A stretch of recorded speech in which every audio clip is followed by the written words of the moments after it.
क्या आप सोच सकते हैं कि एक बच्चा जो सुबह 4 बजे उठकर रामेश्वरम के रेलवे स्टेशन पर ट्रेन से फेंके गए अखबारों को बटोरता था, वो एक दिन भारत की किस्मत को अपने हाथों से लिखेगा। एक ऐसा इंसान जिसने शादी नहीं की, जिसके पास न कोई बंगला था न बड़ी गाड़ियां, लेकिन जब वो दुनिया से गया तो पूरा देश रो रहा था। हाँ, हम बात कर रहे हैं भारत के सबसे चहेते राष्ट्रपति, missile man, doctor APJ Abdul Kalam की। आज के इस वीडियो में हम कलाम साहब के जीवन के उन पन्नों को पलटेंगे जो शायद आपने किताबों में भी नहीं पढ़े होंगे। कैसे एक अखबार बेचने वाला लड़का देश का सबसे बड़ा वैज्ञानिक और फिर राष्ट्रपति बना। चलिए जानते हैं। कहानी शुरू होती है 15 अक्टूबर 1931 को तमिलनाडु के एक छोटे से द्वीप रामेश्वरम में। एक गरीब तमिल मुस्लिम परिवार में एक बच्चे का जन्म हुआ।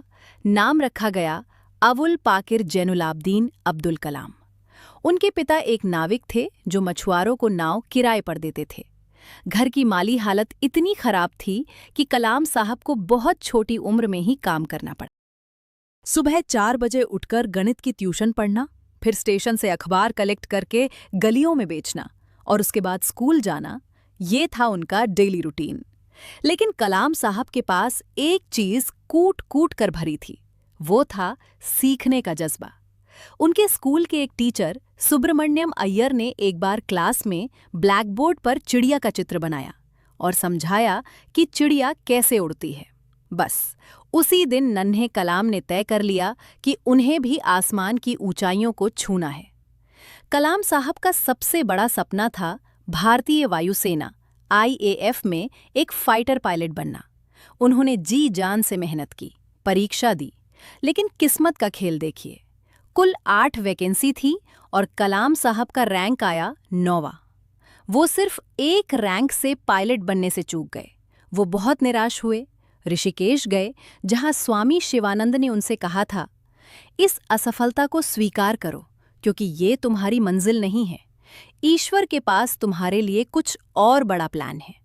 और वो बड़ा प्लान क्या था? 1960 में कलाम साहब DRDO से जुड़े और बाद में 1969 में इसरो, भारतीय अंतरिक्ष अनुसंधान संगठन में उनका ट्रांसफर हो गया। यहां से शुरू हुआ भारत को महाशक्ति बनाने का सफर। इसरो में कलाम साहब को भारत के पहले सैटेलाइट लॉन्च व्हीकल SLV-3 का प्रोजेक्ट डायरेक्टर बनाया गया। साल 1979 में पहला लॉन्च हुआ। पूरे देश की नजरें टिकी थीं, लेकिन काउंटडाउन खत्म होते ही रॉकेट अंतरिक्ष में जाने के बजाय सीधे बंगाल की खाड़ी में जा गिरा। प्रोजेक्ट फेल हो चुका था। कलाम साहब डर गए थे, लेकिन तब इसरो के चेयरमैन सतीश धवन ने प्रेस कॉन्फ्रेंस में खुद आगे आकर इस नाकामी की जिम्मेदारी ली और कहा, मुझे अपनी टीम पर भरोसा है, अगले साल हम जरूर कामयाब होंगे। ठीक एक साल बाद 1980 में कलाम साहब की लीडरशिप में SLV-3 ने रोहिणी सैटेलाइट को अंतरिक्ष में सफलतापूर्वक स्थापित कर दिया।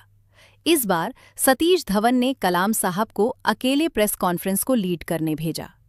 कलाम साहब ने यहां से सीखा कि एक सच्चा लीडर असफलता की जिम्मेदारी खुद लेता है और सफलता का श्रेय अपनी टीम को देता है। इसके बाद उन्होंने भारत को पृथ्वी, त्रिशूल, आकाश और सबसे खतरनाक अग्नि जैसी मिसाइलें दी, जिसके बाद पूरी दुनिया ने उन्हें नाम दिया the missile man of India. साल 1998 भारत ने पोखरण में सीक्रेट परमाणु परीक्षण किया। इस पूरे मिशन के मास्टरमाइंड डॉक्टर कलाम ही थे। उन्होंने अमेरिकी जासूसी सैटेलाइट्स की आंखों में धूल झोंकने के लिए सेना की वर्दी पहनी और छद्म नाम कैप्टन पृथ्वीराज रखा। इस ब्लास्ट ने भारत को एक परमाणु संपन्न देश बना दिया। और फिर आया साल 2002। एक वैज्ञानिक जो राजनीति से कोसों दूर था, देश का 11वां राष्ट्रपति चुना गया। लेकिन वो सिर्फ राष्ट्रपति नहीं थे, वो थे पीपल्स प्रेसिडेंट, यानी जनता के राष्ट्रपति। राष्ट्रपति भवन में जहां बड़े बड़े VIP आते थे, कलाम साहब ने वहां गरीब बच्चों, किसानों और वैज्ञानिकों को आमंत्रित किया। जब वो राष्ट्रपति पद से रिटायर हुए तो उनके पास ले जाने के लिए सिर्फ 2 सूटकेस थे, जिसमें कुछ कपड़े थे और ढेर सारी किताबें। 27 जुलाई 2015 शिलोंग के IIM में कलाम साहब स्टेज पर छात्रों को लेक्चर दे रहे थे। विषय था रहने योग्य पृथ्वी।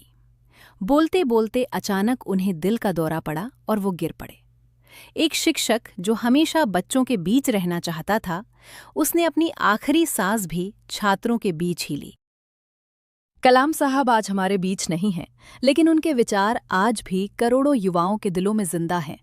वो हमेशा कहते थे, सपने वो नहीं जो हम सोते हुए देखते हैं, सपने वो हैं जो हमें सोने नहीं देते।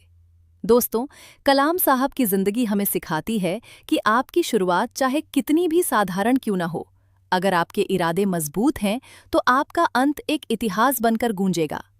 आपको कलाम साहब की जिंदगी की कौन सी बात सबसे ज्यादा प्रेरित करती है? कमेंट सेक्शन में जरूर बताएं। अगर वीडियो अच्छी लगी हो तो इसे लाइक करें और चैनल को सब्सक्राइब करना ना भूलें। जय हिंद।